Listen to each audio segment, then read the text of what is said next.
Mm-hmm. Hey there, everybody. It's Wendy Hernandez, and welcome to another live stream of Command the Courtroom. Today, I have a couple of fantastic guests, but before I get to introducing them, I want to give the normal legal disclaimer. And I also want to share with you a brief announcement that I think some of you might be interested in. So the disclaimer is, as you know, whoops, hold on. Sorry, I had my Command the Courtroom live on and I was getting feedback. So anyways, I'm an attorney in Arizona. I'm not licensed to give legal advice in any other state besides Arizona. So check your local laws and rules. The information that we're presenting today is for educational purposes only.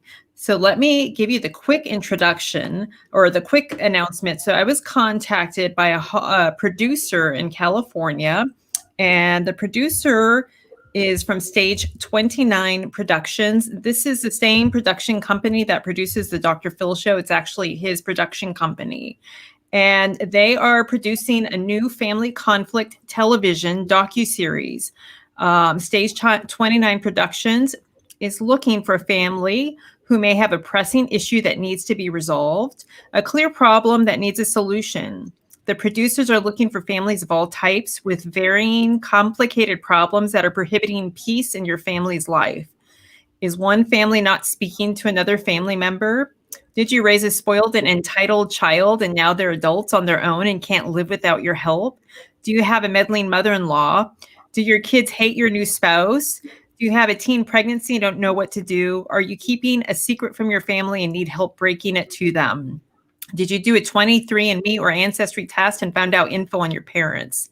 Stage 29 Productions wants to hear from you today.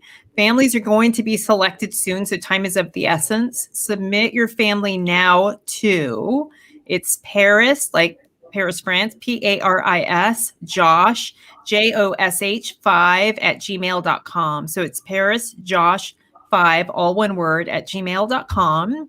And please email the following: name, contact info, family background, family photos, include names and ages, and the main conflict drama. And I talked to Josh today, and he's assured me that it's not going to be, it's a serious docuseries. There are some big names that are going to be helping the family. So I think it's an incredible opportunity for anybody who might be going through some of these problems, if you're willing to put it out there. And that's the thing. So let's dive into the show today, which I'm super excited about. And let me introduce my guests. Dr. Elsbeth Meuth and Freddy Zental Weaver have assisted thousands of couples and singles create lasting intimacy and fulfillment in their relationships. They are featured on Showtime's documentary series, Sexual Healing, and the Emmy Award-winning NBC show, Starting Over. They're best-selling authors of Sexual Enlightenment, endorsed by world-renowned spiritual pioneer Dr. Michael Beckwith, and the co-founders of Tantra Nova Institute in Chicago. They have coached billionaires, innovators, and power couples all over the world, shared their intimacy secrets at Global YPO, Young Presidents Organization Conference in the City of Love, Paris, and got nominated as Changemaker at the White House-sponsored 2016 United States of Women Summit in Washington, D.C. They regularly present at premier retreat locations such as Kripalu Center for Yoga and Health, 1440 Multiversity, and Esalen Institute. They're sought-after speakers, having presented to Loyola University, Northwestern University, the University of Chicago, Illinois Association for Marriage and Family Therapy, the American School of Professional Psychology of Argosy University, and the Bodhi Spiritual Center. Elsbeth and Freddy Zental are both beloveds, life and business partners residing in Chicago. That's wonderful. Thank you so much for being here, Freddy and Elsbeth. Oh, thank you, Wendy. It's wonderful to be with you. Thanks, Wendy, for having us. Oh, I'm so happy to have you, and I know that you're going to spread your light and, share with us your thoughts on how people can create the lives that they want. So let me give you a little bit of background about why I wanted to have you on the show. As you know, I deal with a lot of people who are in the throes of divorce or separating from a partner, or now divorced or now separated and sharing children in common. And a lot of times people believe that they're in this relationship, it's an unhealthy relationship, it's a toxic relationship, and they think once they're out of the relationship, the grass is going to be greener. So they leave the relationship, and what they find is the grass is not greener. They find themselves overwhelmed, unhappy, entrenched in the trauma of the past. And I see this happen over and over and over again. And it's confusing to me. And I really want to shed some light and help people change that. So first of all, do you have any thoughts on why this might happen? Why the grass isn't always greener for people? Okay, so yeah, this is because we all live with that myth that our happiness is dependent on another or it's caused by another. It's actually a fallacy because my happiness, my peace of mind, my joy is not dependent on Freddy. Now, that doesn't mean that when he's happy and I'm happy, we have this blissful life together. However, even when Freddy is in a bad mood, doesn't mean that I have to be in a bad mood, because my nervous system is over here. My narratives and my story, they are over here. So if I have the narrative, oh, when he feels bad, I feel bad, because that is what I learned when I was little at home. That is what my mother modeled with my father. That is what I'm used to. But that is not necessarily so. So a big part of coming to greater happiness has to do with cultivating happiness within. Yeah. I want to add, Wendy, the grass is always greener on the other side is the state of where we live in terms of the story making we do in our minds. We miss the moment. So we're always thinking about the past or figuring out the future, and we're missing the moment. So if we can be in the moment, that's the first piece, which is what Elsbeth was saying. How can we start to listen internally to start to generate most deeply what we want to create in our life? Yeah, and there's one crucial thing, which is that actually won't allow me anymore to blame circumstances or another person of the way how I feel. Got it. So, okay. So there's a couple of questions that sparks for me. And, for me, for example, one of the big mysteries of my life is how is a person in the moment? How do you find the moment and live there? It feels so easy to not do that, to live in the past, to live in the future, to be worried about one of those two things. Do you have thoughts, ideas, tips, guidance on how people can be in the moment? Yeah. There's a practice. It's really a foundational practice in all the things that we teach. It's called parasympathetic breathing. And I can lead your listening audience in a short practice, 30 seconds. Okay. So here's what we do. We sit up comfortably. If you're sitting, get up on your sit bones. If you're laying down, lay down in a comfortable open position. Your eyes can be open, closed, or soft focus. Great. Put a hand on your belly. Beautiful. Now follow with your awareness, your breath coming into your nose, down your trachea, into your lungs, extending into your diaphragm and belly like a big balloon. So really fill your hand up with your belly as you inhale. Through your nose. Now follow with your awareness, your breath back up and out through your nose. Continue breathing in that manner, and I'm going to say a few more things. For most of us, we can breathe this way for about 3 breaths before we get distracted and our mind is off on a story. If that happens, just acknowledge it, come back to the breath. Beautiful. Breathing into your nose, trachea, lungs, extending down into your diaphragm and belly like a big balloon on your inhalation. Really filling up the belly, following your breath back up and out through your nose in your own pace, depth, and rhythm. Letting your thoughts come, letting your thoughts go. Continue this pattern of breathing, witnessing any conversations or distractions, letting them be, letting them go. Feeling the rise of your belly in your inhalation. Flattening of your belly and your exhalation through your nose in your own pace, depth, and rhythm. And then while you continue breathing like this, just notice how you're feeling right now, how your body is feeling.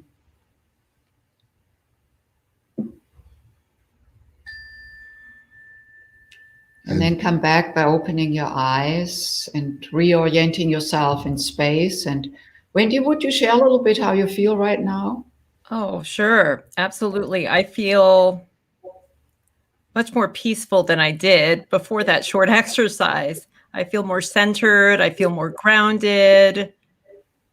I feel good. Feel good. Feel lighter.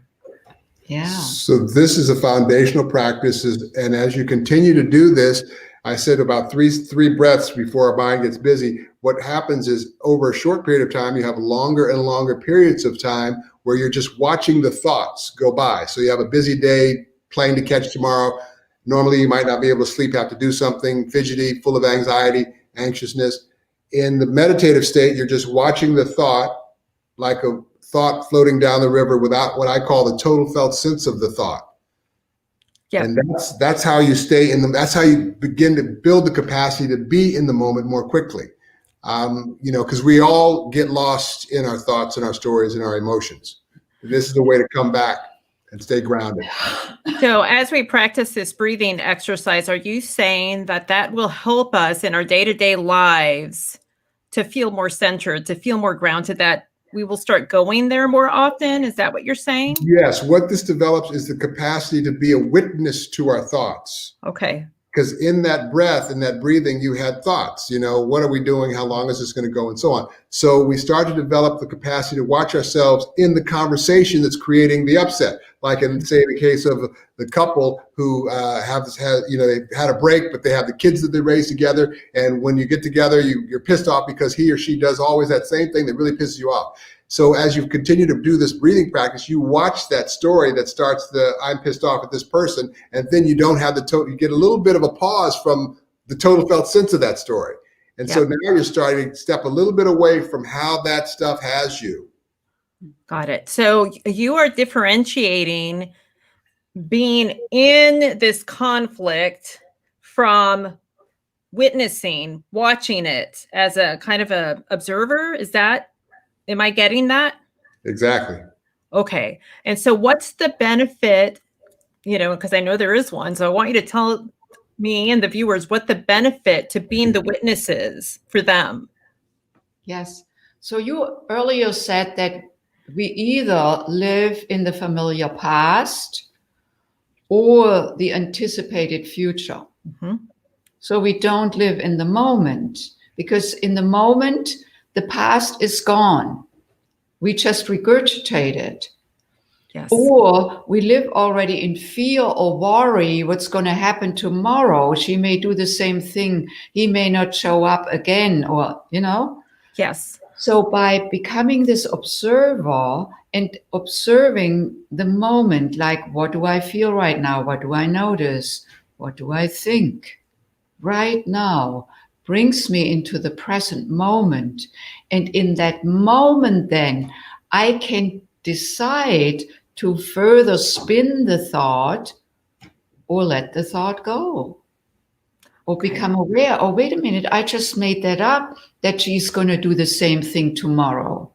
Because I, extrapolate from the past. Who knows what's going to happen tomorrow? And if you're making it up, you might as well make up that she's going to show up or he's going to show up, because that feels a lot better. That's true. So you're having what is the incapacity to be with what is, that is what drives us crazy. So if Freddy does something I don't like, That never happens, though.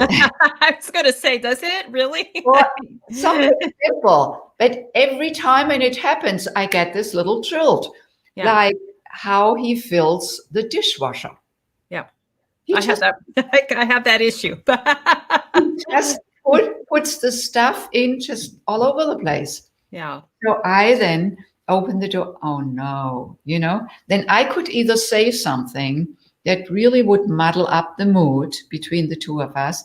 Or since I like it a certain way, I just put it in the right order. I mean, the order I think is right, Yeah. So, and that I really had to learn that, to not with every little thing bring something up. And usually it's a downer for him. And the curious thing in relationship, when the woman is like this with her man, be that her beloved or her ex, it doesn't matter. When I do this, his testosterone goes down. Or we fight. Which means that he wants to withdraw. He doesn't want to have anything to do with me. He becomes unengaged. Yeah. Just the opposite of what I actually want. I want him to be engaged. I want him to respond to me. Or we get in a fight mode, because guys are either fighting or screwing. Those are the two modes for most guys. Now, we can learn to expand that emotional breath, but it does require some focus practice. Okay. Exactly that practice we just did.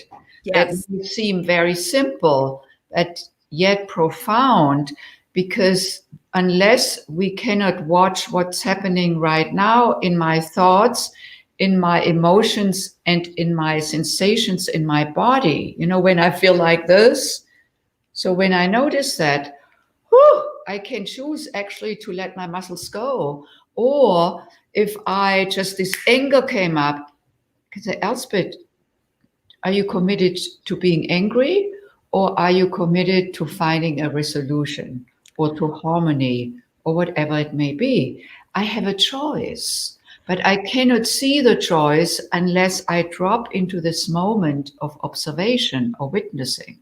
Yes. Okay. That makes sense to me. So let me ask you this. So many of the people that I counsel as an attorney and who are viewers of this show and they're co-parenting with an ex, there's a lot of conflict there. And, I understand the importance of choosing battles. What about the need to be heard or the need to express yourself authentically, especially when it comes to raising kids? How can people balance that need to be heard, which may lead to conflict, against letting things go, and especially when you know that it's going to affect the other partner a certain way? For example, a man, may make him withdraw. Does that make sense, that question? Yes, it makes sense. And one thing I would suggest is to first find a way to flatten the emotional impact or the upset for yourself before making your request. Okay.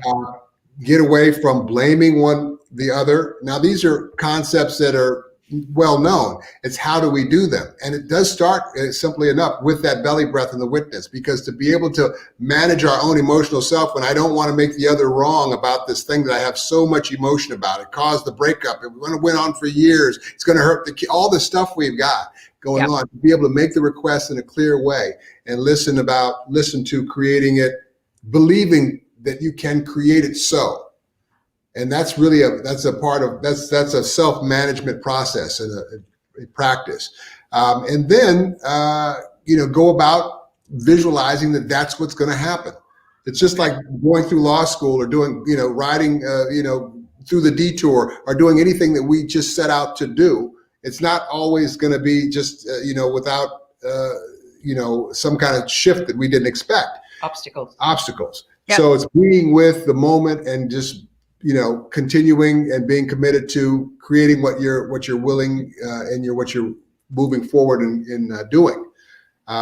It's all a question of focus. Wherever I bring my focus to or attention, my energy follows. So that becomes reality. If I focus on making him wrong or making her wrong, that is what will show up. Got it. And that produces a certain reaction in the other. If I'm committed, which is, again, I bring my attention to a particular outcome that I wish, if my commitment is to, resolving this in harmony. Yes. Then okay. I focus on that. And that is then what I behave accordingly. I say things accordingly, So, okay. So I'm going to put this together and you can tell me if I got it. So So first you got to flatten the emotion because it's hard to express yourself in a non-emotional way if you're emotional, right? So you got to flatten the emotion. Do I have that right? That first part? Okay. And then next, instead of focusing on what you don't want, focus on what you do want. So focus on the outcome that you want as far as this conflict is concerned. Okay. Because you have a choice. Okay. Is that right? That's Yes. Now, the thing is, Wendy, is it doesn't appear to a lot of people who are in the middle of this kind of thing that there is a choice. That's right. And it's in the belly breath and the witness practice and developing that we get that we do have a choice. Like I can't change the rain from falling from the sky. I can change how I feel about it. That's right. And that requires some settling around the stories that I believe about the rain or that I've experienced in the rain or any of that stuff to really believe into and see into a new possibility. Yes. Because Okay. the quantum is that anything's possible in this moment. Anything can happen. Okay. I love it. I love it. Okay. So let me pose this to you because I think this could be going through some people's some people's heads, people who are watching or people who will watch, because I know a lot of my viewers who tune in are involved in or have been involved in, highly abusive relationships, very physically abusive relationships. They may have been harmed. They may have been put into the hospital. And it's very difficult for them to shift out of the emotion, especially because they're in so much fear right now. They still have this person in their lives. So what are your suggestions for a person who feels that way and just, feels like it may not be possible for them to flatten the emotion and focus on a different outcome because they're suffering, flashbacks or, they're being triggered constantly? Well, go ahead. I would say, there are results and there's reality, and to not put yourself in harm's way ever, if you can avoid it. And if you know that somebody is going to be violent, then you find a way to get your point across where you can be in a safe way. Find a place that you can have a, conversation where you feel protected and safe. Mm-hmm. But still that inner work is important, and how that looks in terms of what you wind up doing in certain situations, may not be what you even thought you would do or could do. People take their children and leave too. I mean, there's a lot of things that happen, and it's a matter of really finding and listening to what really is the right thing for you. And I don't want to diminish the impact of what some of your listeners and people are going through in terms of this physical abuse, because that's real. Emotional also. Physical and emotional, yes. And so we have to continue, for all of us, at whatever intensity we are in our lives with these situations, to do the inner work. Mm-hmm. Find a way, a place to practice the inner work. So I think that what we are speaking about now is really to find inner peace. Even if that relationship was no longer there, it is still relevant for each of us to cultivate that inner peace. Because if I have so much upset with one person, guess what? I probably have upset with other persons too, because it's a kind of a disposition that I bring to any relationship. I'm not saying that there may be exceptions. Perhaps with my child, I may be more peaceful than with an ex or with a boss or with, a co-worker. But the point here is really that we want to bring across is that each of us learns to cultivate peace from within. It's the only place where peace resides. And that will assist you in dealing with humiliation, with violence. It's not about accepting humiliation and violence. That's not what I'm saying. But if I can be equanimous, when I can be balanced, I can be more effective then in how I want to move strategically. Yes. Okay. That makes sense for me. And like you said, it starts with the parasympathetic breathing. Yes. Yeah. I would just suggest you take some of our courses. Yeah. Or what about I just have an coach. idea. We could give that practice as a little gift. I would love that. That would be wonderful. That's Yeah. great. Yeah. How can people access that? Okay, what about if I send it to you and then you can just the link to it, and then you can just put it in Facebook and YouTube. I will do that. That's wonderful. Yes, that's wonderful. And I know, we still have a few minutes left that I'd like to spend with you, and so before we go, I want to talk with you for sure about what you have to offer people and the courses that they can take. I have a couple other questions that I'd like to explore because I think so many people struggle, and this is kind of where we started. They struggle with allowing their own happiness to be dictated by the other people in their lives, whether it is how a child is coping with a separation or a divorce, whether it be how the judge is treating them in the case, whether it be, how the partner is co-parenting with them. So people allow their happiness to be dictated by these external circumstances. Can you just provide some food for thought on how they can get out of that or start to get out? I want to tell a brief story about myself, because that is where I found myself years ago. Before I was with Freddy, I was quite despaired about relationship. I was attracted to unavailable men. Mm-hmm. And while it was exciting at times, most of the time I was alone, and I always thought, if he was only going to leave his wife and come to me, then I would be happy. Until I got, and that was really through inner work, that I was not available. I had not seen that. I was underneath all of it was like that. I didn't trust men, but I had to go inside to see what was there for me. And it shifted everything, because from that time on, for one thing, I cleared what I was not trusting in men, and with that clearing, deeper trust could settle in, both in myself, in men in general. And then 6 months later, Freddy came into my life. And I would not have been able to see Freddy if I hadn't done that clearing, because he was available. He didn't fit the pattern.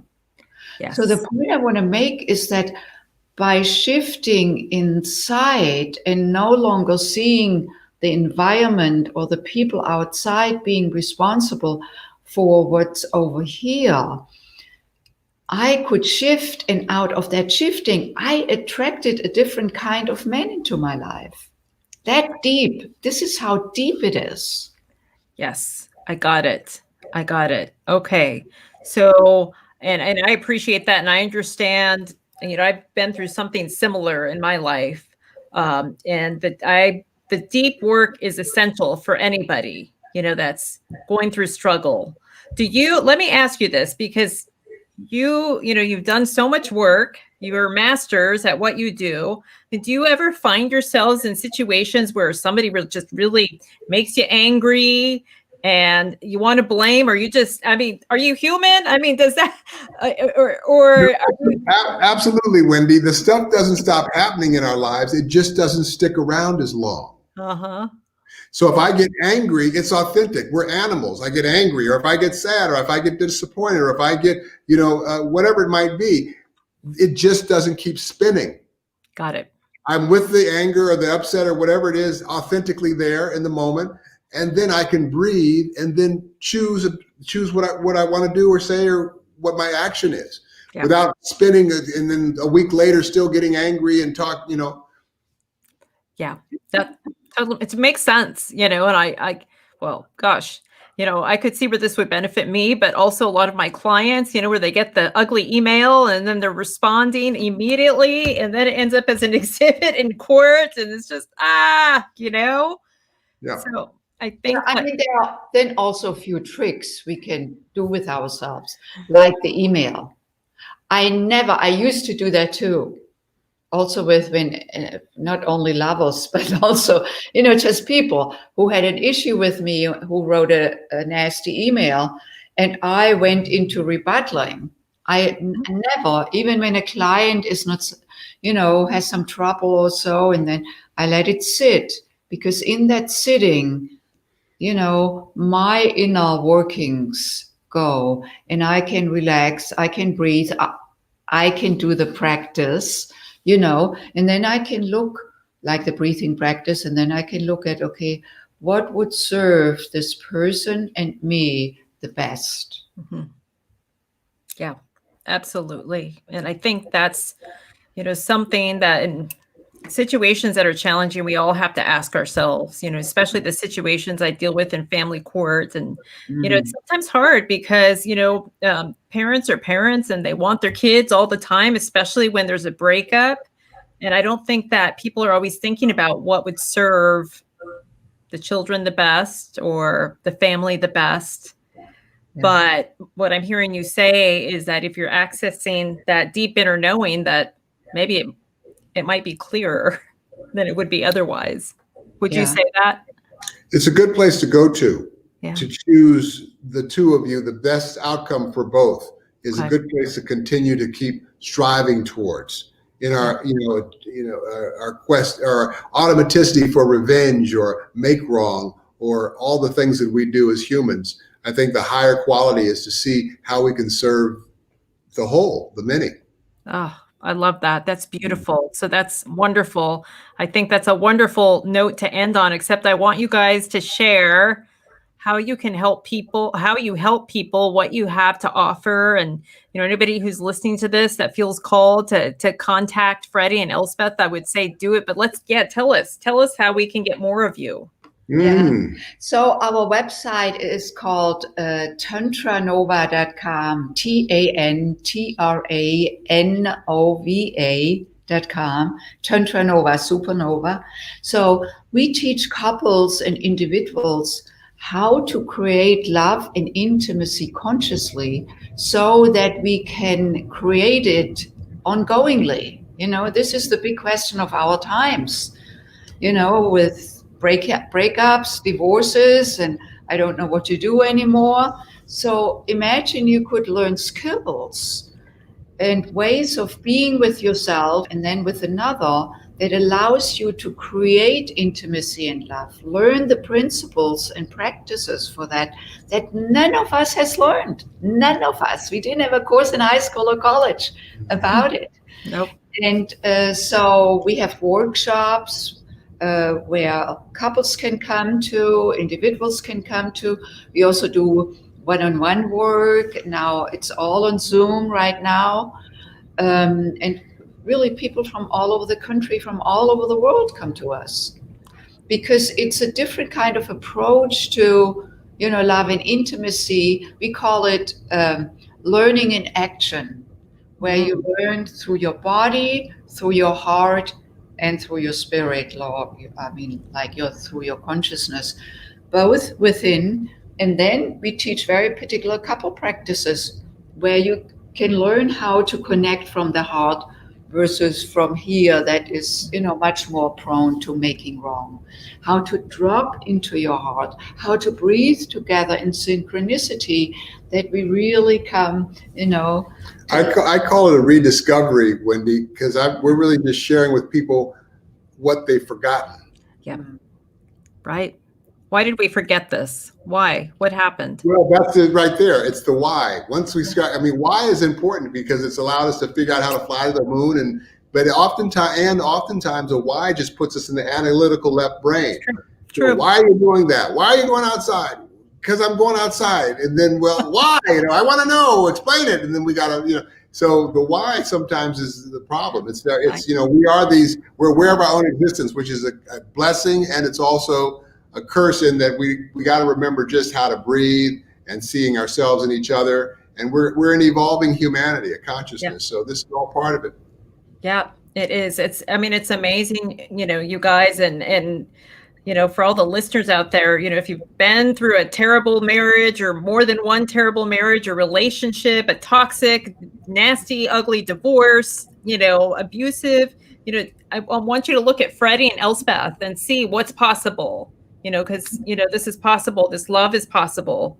And, I would encourage you to check out more of Freddy and Elsbeth. And gosh, I would love to start living more from the heart and stop asking why so much. So thank you. Thank you for being here and sharing your message, you guys. Thanks, Wendy. Thank you. And, I want to say hi to some of my regulars here, Raul, Tenacious Warrior, Miss Jules Verne. Hi to HC9. Great to have you guys. Jessica, hello. Jacqueline, it's great to see you. And I know there's more people out there watching that haven't typed in the chat, but I know that Freddy and Elsbeth shared something here to help you today. Go back and listen to this again. And I will be back next week with another awesome show. Thank you, Freddy and Elsbeth. And until next time, you guys, remember to keep on trucking and get out there and command the courtroom. We'll see you soon.